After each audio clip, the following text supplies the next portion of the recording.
The National Guard captives from the Chernobyl nuclear power plant are left with no food or water. On February 24, the enemy took the heroes of the National Guard of Ukraine captive while they were on duty at Chernobyl nuclear power plant. They are probably being held captives in the city of Smolensk, Russia, and in the city of Brazin, Belarus. The prisoners are being starved and denied access to water. Their health condition remains unknown as well. Lyudmila Denisova reiterated that Geneva Convention terms are grossly violated with the similar action of Russia. The Verkhovna Rada Commissioner for Human Rights appealed to the UN Commission to investigate the violations of human rights during the Russian military invasion. The Ukrainian commissioner also turned to the expert mission set up by the OSCE participant states on the basis of Moscow mechanism. Lyudmila Denisova urged the respective authorities to take that into account. More than 150 people were held hostage in Yahidny. They were held in the tiny basement of the local school. Among them were women and children.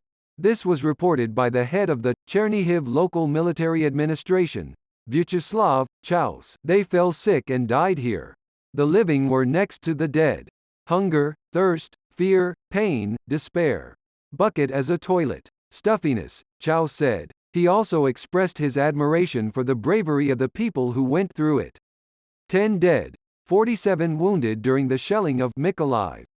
On the 3rd and 4th of April, the Russian occupiers shelled Mykolaiv, 14 wounded and 1 dead, and Ochakiv, 7 dead and 33 wounded, the head of Mykolaiv Oblast stated.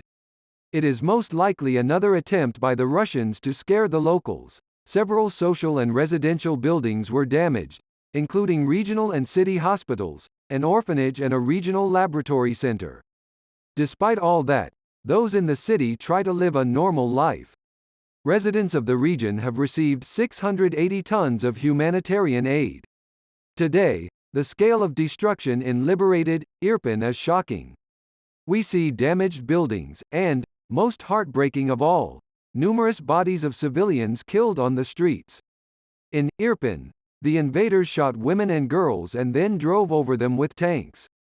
The exact number of civilian casualties is still unknown, but approximately 200 to 300 civilian deaths have been recorded so far. Utilities are clearing rubble and cleaning the city. Meanwhile, the bodies of the murder victims, who lie right in the middle of the streets, are being described and recorded. The world has seen the atrocities the Russian army has committed in the Kyiv region. There are also horrific cases of child murder victims aged under 10, with indications that they were raped or tortured before they died. Taraz Shevchenko Monument, Borodyanka, Kyiv Oblast. Russians want to kill not only Ukrainians, but their history and culture too. Borodyanka after liberation from the Russian occupiers. April 5, 2022. Kyiv region.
Let's win together. Glory to Ukraine. Academ.media was with